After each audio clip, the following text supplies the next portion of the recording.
A journey, we just sit there and just think about a journey. It can be any type of journey. It can be a vacation journey. It can be a where you move to a new place journey. It can even be the journey of your faith. Think about what might be your most favorite part of a journey. What's your most favorite part of the journey? Just think of one journey. Let's think about vacation. What's your favorite part of the journey of vacation? Traveling. Traveling? Okay. Travel? Getting to the destination. Yeah, I was gonna say, like, Getting to the That was the destination. answer you were wanting, but I like getting there. Damn it. Stopping at those big gas stations. Stopping at Buc-ee's. Stopping at Buc-ee's. I'm all about food, so I like looking for different places to eat. Different places to eat. I like unpacking my stuff in a place. Hey, I was thinking to I'm so myself. weird. If it's one night, I don't Do you care. put Like, I your want. clothes in like the dressers at the Yes, hotel? Dawson hates it. Okay, I'm always like, on every drawer, I want something. I do not ever do that. I just keep mine. I think I just keep mine in my suitcase and just kind of rummage and. Makes me feel at home, like I'm Yeah. really there to stay. So I didn't hear anybody say packing for the journey is one of the favorite. No. Unpacking. Nah. That's even worse than packing. Even worse than packing, huh? So we think about journeys, and we can think about the journey of our faith, you know. And like I just said, here in Genesis, we're going to be in Genesis chapter 12, right? Yeah. We're going to be in Genesis chapter 12, and we are at a very pivotal point of promise. Okay, Abram at this point is being introduced to. Abram was actually introduced in a previous chapter, which talked about his father. Terah in 11:31 says Terah took Abraham his son, Lot the son of Haran, his grandson, and Sarah's daughter-in-law. And it goes on and kind of tells us where Abram came from. They went together toward the Ur of the Chaldeans to go into the land of Canaan, but when they came to Haran, they settled there. The days of Terah, Abram's father was 205 years old, and Terah died in Haran. Then we come upon chapter 12, and we see Abram's story of faith begin to take place here. So today we're going to talk about Genesis 12, 1 through 5. Then we're also going to talk about part of that is going to be in Genesis 13. We're going to kind of merge those two together. So let's go ahead and start off with prayer before we get into our lessons. Dear Heavenly Father, we just love you. We just praise you. We just thank you for this church. We just thank you for this class, how we can just interact with your word. Lord, I just ask that your word just fall on fertile hearts, fertile minds, Lord, and that we're able to take this message, Lord, and be a fruitful part of your community as you tell us to go, not only into the world, but into our worlds, Lord. We just love and praise you. We are so grateful for what you've done in this church at the beginning of 2024. We continue to have a good year. We love and praise you. In Christ's name we pray. Amen. So if we look at, so one of our big lessons today is that we're going to see the covenant of promise. And it's not only just for Abraham. You'll find out that it's also for us too. God's blessing is seen in the promises he keeps. So today is going to be Genesis 12, 1 through 5, and 13, 11 through 18. So is there anyone that can read Genesis 1 through 5?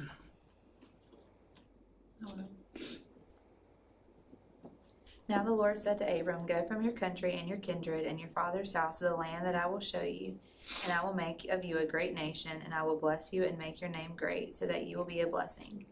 I will bless those who bless you, and him who dishonors you I will curse, and in you all the families of the earth shall be blessed.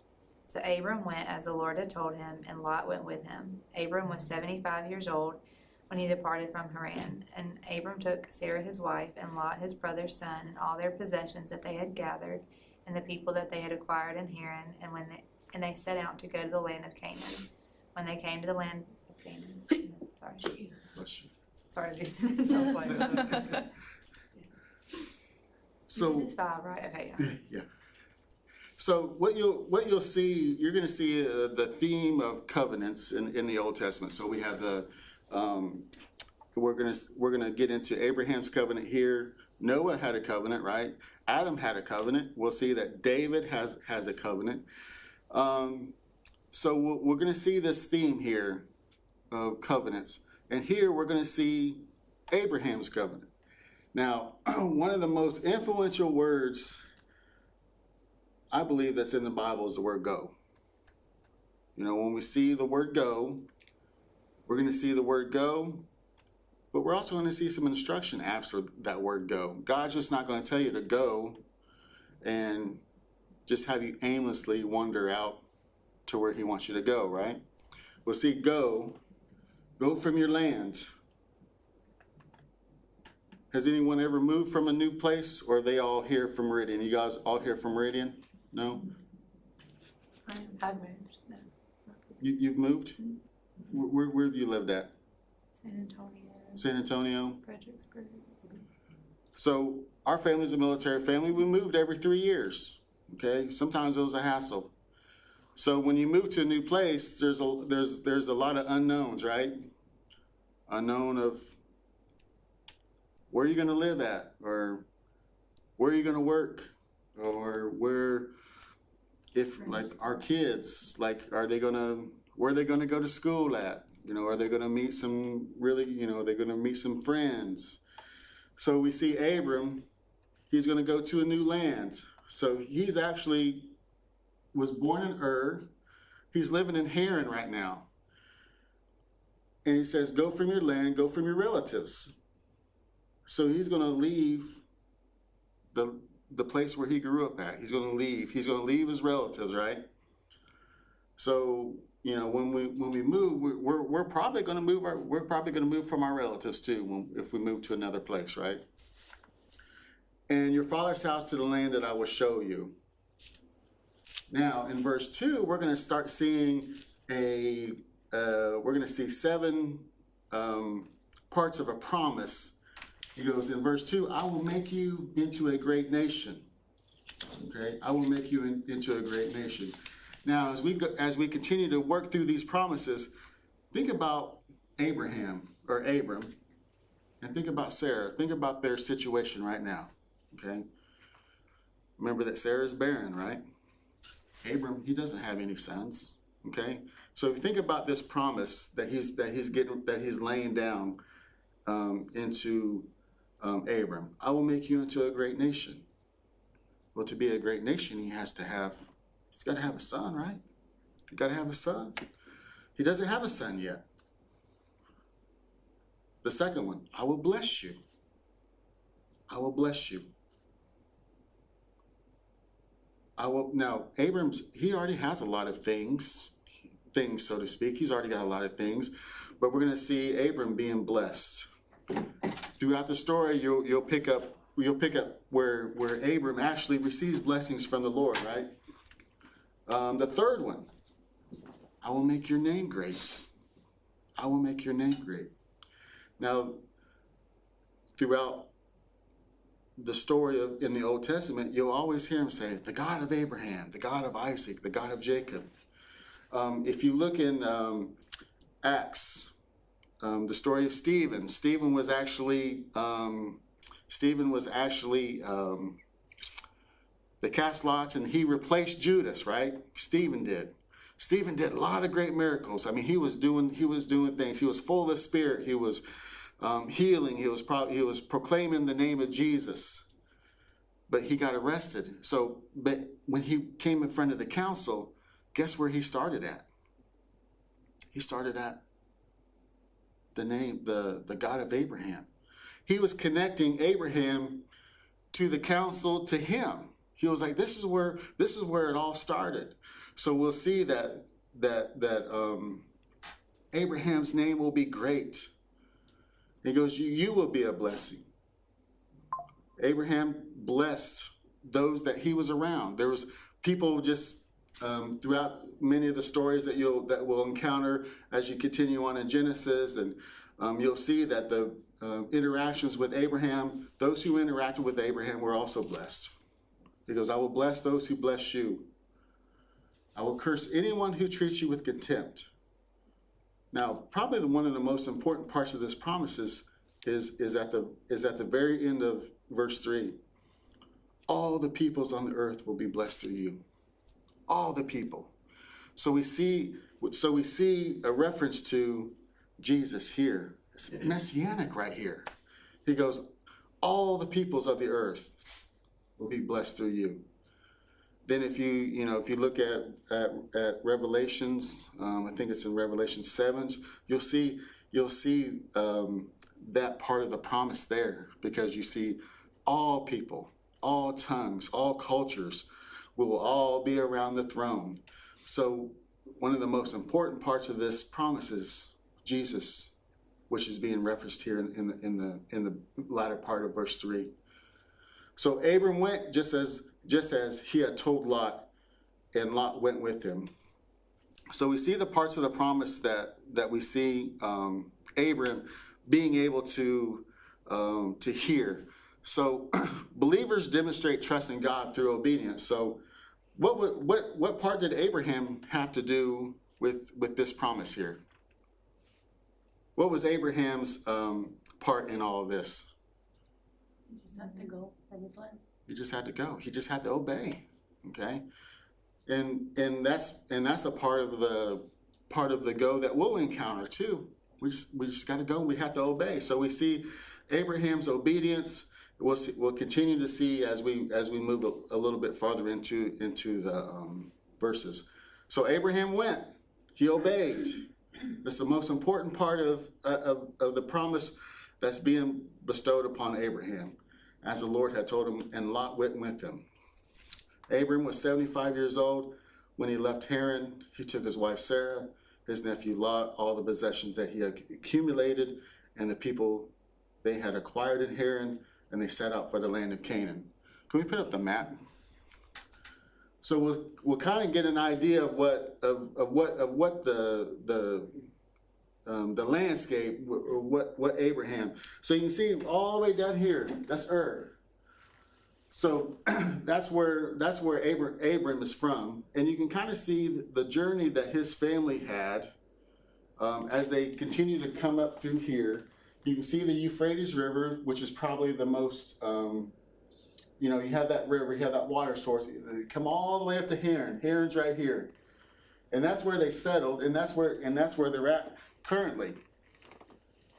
Then you see as they kind of shift over, then you can see them come down all the way through here. So you kind of have an idea of where they were from, their beginning, all the way up to Haran, and as they come through Damascus. And through those areas right there. So we kind of have an idea of what their journey looks like. Man, that's a long journey. Yeah. That's a long journey right there. 75. And you can see the scale, that 200 miles. Man, that's got to be thousands of miles if you look at that scale. So you kind of have an idea of what their journey looked like. So it just wasn't like we take a trip down to the coast, It wasn't like that. I mean, there's got to be some hardship in there, because that's a whole lot of desert. Anyone ever been in the desert? Okay, I like the desert, but there's nothing in the desert. I mean, it's just hot. But one of my favorite things about the desert is the sunset. I just love the desert. And plus, I met my wife in the desert, so. In the desert. I'm not in the desert. She's not from the desert, though. We just have to be in the desert. Just chilling. She needs some water to pick her up. Yeah. Water. She was out there. I found her under a rock. Well, she's under a cactus. So you can see that journey is just that's not an easy journey. So you kind of see, like, when I look at this map, I can kind of see how Abraham is just, it shows me a degree of faith in that right there. Just looking at that journey. Because there's a lot of things in that journey. That's a long journey. That's a long journey through the desert. And I'm thinking to myself, why, if they're from Ur, how can they just That's go what I was across? thinking. You know? Water, Water look source, like. I'm guessing, is the Yeah. only reason that they took the longest route possible. Yeah. And I was thinking the same thing. But you know, our faith journey sometimes isn't from the shortest point to, if you think about Moses, you know, if you look at the journey of Moses, and, you know, I know disobedience had a lot to do with that, but they could have went a shorter journey, but God actually took them all the way through. So, Oh, I don't want to cut you off, go ahead. but I know, I was telling Ben this a while back, when we were in Iraq in 2006, 7, we went to, the chaplain took us, we took this trip. I can't remember exactly where in Iraq, but as we were going out there, there was nothing, like nothing for miles, just complete desert. And then we passed this old graveyard, and then all of a sudden we saw these palm trees, like rows and rows of palm trees. It was so green. And then we came across this pond, and this pond, I mean, it was thriving. Like, it was just, you know, everything that you could think of was there. There were doves flying around the pond. There was fishes in the pond. And one thing that was so unique about it was one of the places where Abraham, they called it Abraham's well. So according to, I can't remember what verse in the Bible the chaplain found, but he spoke about that, and that was he was saying that was where Abraham and his family would rest whenever they traveled. So when you look around, it's just crazy, you know. You wonder, how is everything so green, you know? But the palm trees is what really got me, because there was just like rows and rows and rows of palm trees. It wasn't that big. And then there was that pond, and you could see little fishes just floating around in the pond, but there was nothing. Like sand, yes, like completely nothing. That's right. And it was just, and then there were little doves flying around. I'm like, how can this be? This is just weird, you know? Like, when we were coming across it, I really thought it was a mirage. But So The like its oasis own in little the desert. oasis, I guess. yeah, it was beautiful. We took pictures. I've been trying, I will have to find them, because I was telling my instructor that too, because it was just amazing. I'm like, wow, like everything around it was dead, like just nothing. And then you come across this green palm trees, this oasis, and I guess that's where they usually stopped at. I've always wondered how that like would come about Yeah. in the middle of nothing. Yeah. Yeah. It's insane. And it's probably because of, you know, part of Abraham's promises that, you know, there's a lot of blessings in there. There's so we can see, you know, remnants of the promise there. Can you just go back to the beginning verses real quick? So before we go on, I just want to make, you know, we see the Lord say go. So there's a lot of prominent goes in the Bible. You know, Moses was said to go, right? Moses was sent to go to set his people free. You know, we see the Great Commission where we're told to go. So God has always been a God of go, right? We see that. But one of the most important traits of this is 4 phrases that we'll see. I will show you. Is that Abraham? Or is that Abram? Who is that? It's God, right? I will show you. I will make you. I will bless you. I will make your name great. I will bless those who bless you. I will curse. So we see God having the I wouldn't say the burden, I guess the burden on the promises. God's doing all the work here, right? We see God. And this is a stark contrast of what happened at the Tower of Babel. Did you guys talk about the Tower of Babel yet? Okay, so if you look back at the Tower of Babel in chapter 11, we'll just kind of compare, I just want to compare one verse in there. So we see the Tower of Babel in verse 11. Now the whole earth had one language and the same words. And as the people migrated from the east, they found a plain in the land of Shinar and settled there. And they said to one another, come. Now look at what they say in verse 3. Come, let us make bricks and burn them thoroughly. And they had bricks for stone and bitumen for mortar. Then they said, come, let us build ourselves a city and a tower with its tops in the heavens, and let us make our name great. I lost myself. Let us make a name for ourselves, lest we be dispersed over the face of the whole earth. So we see the language between those two verses. We see the language that they're doing in the Tower of Babel is much different than the language here in chapter 12, right? Because we see them saying, let us make bricks. Let us build ourselves a city.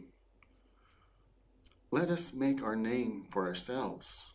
It's a much different atmosphere in the Tower of Babel than what we see in God.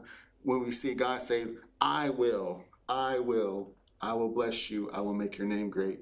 You will be a blessing. I will bless those. I will curse. So God here is, he is the one that is doing, he's going to be doing the work, which is much different than what Babel was saying, where they were trying to elevate themselves to greatness. But we'll be blessed through God when God does the work and he tells us the instructions to go from our lands. So can we go to the next verses? So we see God being we see God being the engine of the promise. We see him being the chief. He's the one that is going to make everything, which Tower of Babel is different. Where as humans, they're trying to elevate themselves, but God will be elevated. So in Genesis 13, 11 through 13, anyone want to read that for us? So Lot chose the entire plain of the Jordan for himself, and Lot journeyed eastward, and they separated from each other.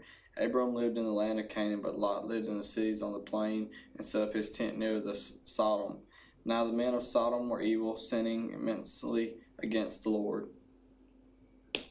So here, one of our big points is going to be that believers must seek God when making decisions. Okay, I thought, as I was studying for today, I kind of wondered why Lot went with him. And we see Lot, we see them separate, and the reason why they're separating is because Abraham has a lot of things. He's got a lot of cattle. He's got a lot of people. Lot has a lot of things. He's got a lot of cattle. And it was almost kind of like they were clashing. Okay? So we see them separate here. Now, when we look at Lot a little bit deeper in detail, we see Lot, Abraham actually gives him the ability to choose. Abraham goes, Lot, I want you to choose. Which really, Lot isn't actually really choosing, but we see the providence of God working through Lot's choice, right? We see the providence of God. Because when Lot chose, he was actually looking at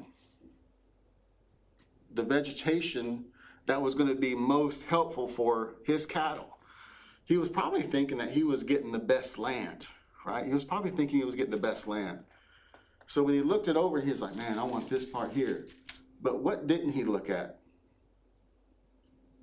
City. The city. And the city, what it represented. So we can kind of see that Lot, we can kind of see a worldly aspect of Lot's choice, okay? We can kind of see when he didn't take into consideration of what the city represented and how the city, as you guys will probably talk about Sodom and Gomorrah here in a few weeks, but he didn't take into consideration of what the city represented. And even though the Lot didn't actually submit to what the world was in Sodom, because he would be rescued. Lot would be rescued. He's going to lose a lot of things. He's going to lose his family. He's going to lose his items. He's going to lose his cattle because of what Sodom did, or what Sodom represented. So we see the providence of God by Lot's choice of land. Now, Abram lived in the land of Canaan, which was, that's where God had told Abram to go. Now, the land of Canaan was actually a kind of like a melting pot of cultures. I mean, there's probably going to be 8 to 10 cultures that coming out of the land of Canaan. Okay, it just wasn't the Canaanites. There's like the Jebusites, all these ites. They're coming from the land of Canaan. So so we see that Abram is actually going to be taking. He's going to be taking. God is actually. It's almost like when God told Adam, "Hey, you have to take care of this land here." Abraham is taking care of the land of Canaan. I'm giving you the land of Canaan, and now I want you to be fruitful in it. I want you to be fruitful in that land, and you're going to tend over the land of Canaan. So we see that. So they. Part of the story is that they do set up their tents. There is a famine that came. Abram bounces to Egypt. Then he comes back to the land of Canaan. So we can kind of see that Abram's story of faith, it did have lots of twists and turns. Okay, much like our faith can have some twists and turns. We're probably, as humans, we're probably not going to be. When I think about Abram, part of me is like, man, he was always faithful. He was always faithful. He was always faithful. But there was also choices that he had made that he didn't entirely trust and was faithful in God. And that's why he went to Egypt, because there was a big famine. Perhaps he didn't trust God that he was going to provide him with the things that his family needed. Is there another set of verses there? Okay. So we see them separating, and we see them claiming.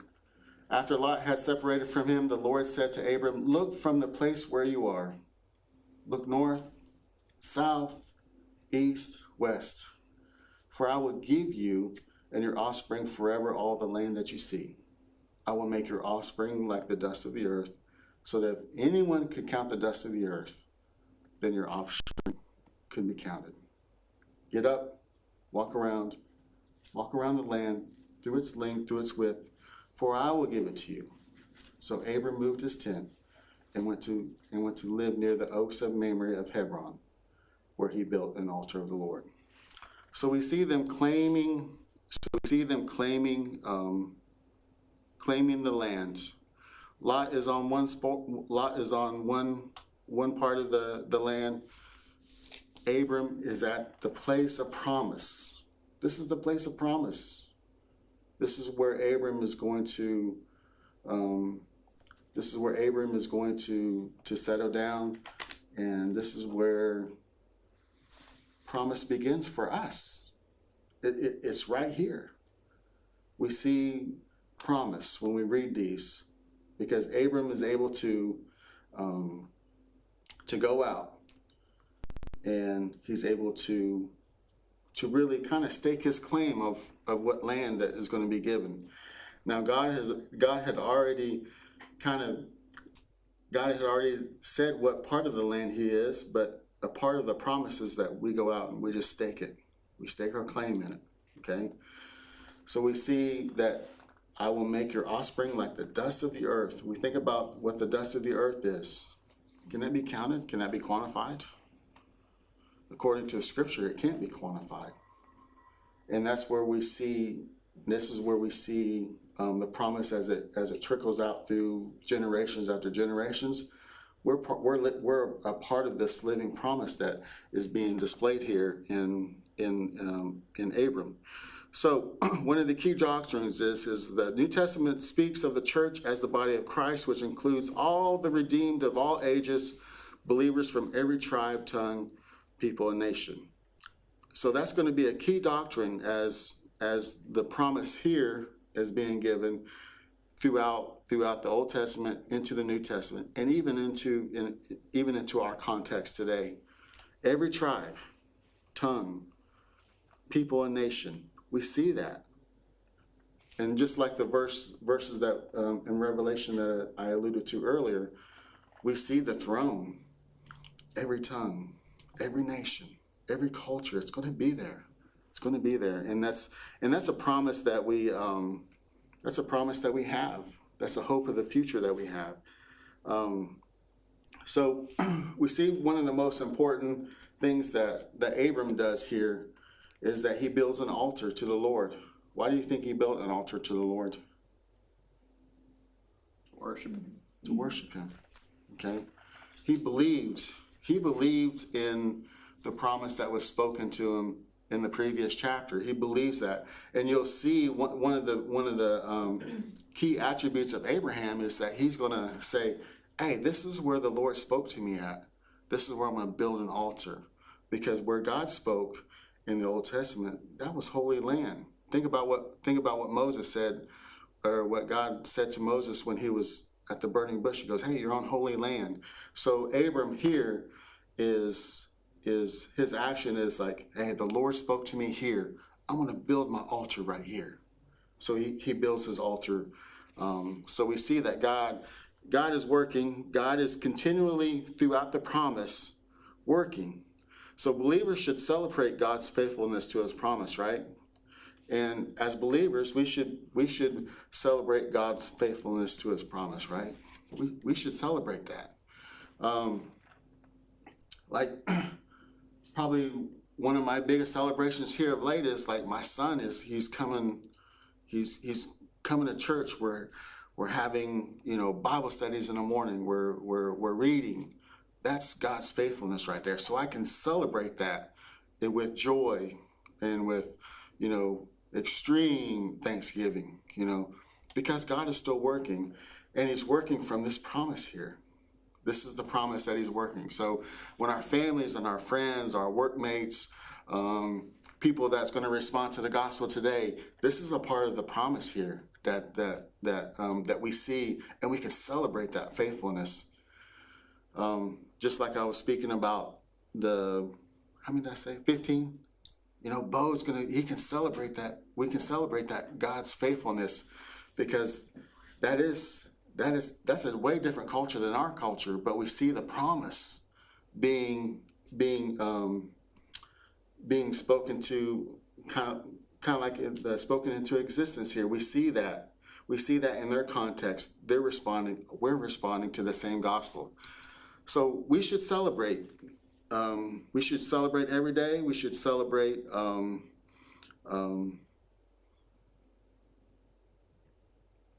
every church service, and we should be celebrating. Can you bring up that last so when we look to apply the text, okay, these are the three things that we kind of went over today. That believers demonstrate trust in God through obedience. And number 2, believers must seek God when making decisions. Because we still have a part to play. God seeks us, we seek God. And the last one, that believers should celebrate God's faithfulness to his promise. And that's what Abraham does when he sets up his altar. And that's a great demonstration for us to do as we celebrate God's faithfulness in our lives as well. Does anyone have anything?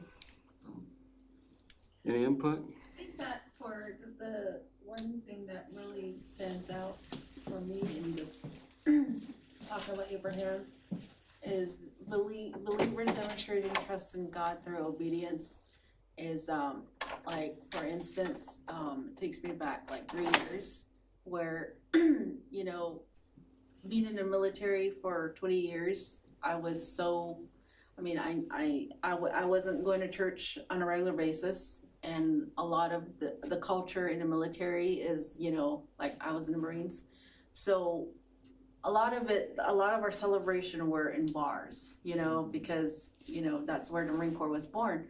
So a lot of times, you know, when you attend these parties, you really don't think about, you know, being saved or being closer to God, stuff like that. But once I retired, God showed, you know, and that was crazy within itself too, because my mom always talked about how God spoke to her, how she dreamt of, you know, visions and stuff like that. And, you know, I never really paid much attention to it until after my mom died. And my mom, you know, God spoke to me in my dream. And it was pretty much fulfilling what my mom wanted to do. So my mom wanted to have a huge revival in our community because she felt that the people in our community were so far from God and that the church never really opened its doors on a regular basis. So in my dream, God spoke to me and told me that he wanted a church exactly where my grandfather's land is. My grandfather's land is so barren where there's really nothing grew on that land, and a lot of the stuff was just pretty much dead. But in my dream, he showed me sunflowers, like that. The land was just like, you could see like rows and rows of sunflowers.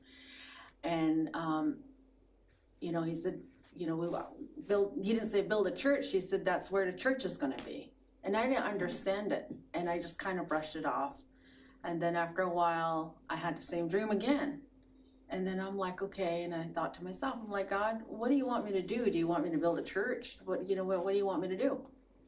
And then all of a sudden, you know, the revival came up. And here I'm not into, you know, like the revivals and stuff like that. And then I told God, I was like, God, I don't understand what you're telling me.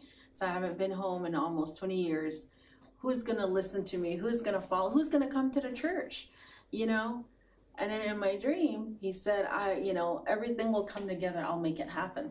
So fast forward, everything fell together. Our first year, we did the revival. It was a huge success. And people were complimenting, telling us, man, you guys did it so well that it seemed like there was nothing going on, but behind the scenes, Ben and I were exhausted. We stayed up until 1 o'clock at night. Our mornings would start early, and we didn't know how much work it took into that, but through that, God blessed us. So whenever, you know, Ben talks about obedience, I always think about that, because sometimes when we tend to dream about things, we're like, what the heck does that mean? But in that moment, you know, it's like God just laying something on your heart. And, you know, sometimes you probably think, man, that's crazy. How do I do that? I don't understand, you know, but as long as you obey, he will make a way. Like, I'm telling you, like the last night of the revival, that church was so full, like it was filled, it's probably over 300 people. And like, we were amazed at how many people came back to Christ. And then during the week, you know, we fed people throughout the week on the community, homeless people. Some of the homeless people that have nowhere to go actually set up tents behind, you know, the where we had our tent at. And people became saved. And it was such a great experience that they wanted us to come back. You know, it's on my grandpa's land. So we did it a second year, the same thing. It was such an amazing success. So now we're going into our third year, you know, and you know, at this point, I'm telling Ben, I'm like, you know, all this traveling back and forth is kind of hard, but I still don't have that urge to go home just yet, because I've been away from home for so long. But I've been, you know, pretty much praying and asking God, you know, just put us where you want us to be, you know. And then the same thing with school, because, you know, I started full-time college after I graduated, and I prayed, and then I told God, I said, God, I was terrible in school. If this is your will, just, you know, let me complete it. And, you know, my first 3 semesters, you know, it was a 4.0, and I'm like, how is that even possible? You know, because, yeah, and that's all God. So when you listen to things, you know, what I'm saying is, you know, when God puts something on your heart, no matter how insane it might be, or how, or sometimes we may not have the funds or just not the time, but he will make it all come together. Like he will, and I've seen it, and it's just amazing how this has happened. And and I asked him, like, God, I really need to start working again. But anytime I apply for a job, the doors are shut. But he's been taking care of us, like everything through, thank God for my retirement plan and everything else. It's helped us, but it's just God just guiding us through. And if you've never had that experience, I pray that you guys have that type of experience where God speaks to you in your dream, because I always wanted to give back in some way, and that's how he wanted us to give back. I just want to share that small testimony. It is. That's awesome. Yeah. So when Brother Wade, when he ends his services, he always asks for a response. I think one of the best attributes of our church is how we respond to the gospel. But he also he also challenges us to respond to a go, because perhaps God has laid it on your heart to go somewhere, to go into ministry in some sort, or to go on a mission trip. So that's an important part of responding in our church. I just love how our church responds to the gospel, and because I think it puts us, it makes it, when we respond to the gospel here, we respond to the gospel in our communities, whether it be in our families, whether it be in our workplace, or just in our Walmart. We're able to sense the Spirit, follow the Spirit, and be able to be the salt that Brother Danny had spoke about last week. So so maybe God has laid it on your heart to go somewhere, and he probably has. And I think that when we look at the example that Abraham laid out for us, and that examples of go that we see throughout the Bible, he's stepping out in faith. It can be scary. I'm not going to say it was easy for us to do what he had laid on our hearts. It was scary, because you just don't know. And and there's times where we talk, I was like, man, I don't even know how all that stuff happens. But just like what he said to Abraham, I will. He kept on saying, I will. So I pray for that for you guys. Thanks for allowing me to be a part of this group. This is an enjoyable time for me, and I'll probably be maybe next week. I don't know. I don't even know when Bo gets back, so I might be back next week. I don't know. He didn't say anything to me about next week, but maybe he'll be back before then. But thank you guys for allowing me to be a part of this group.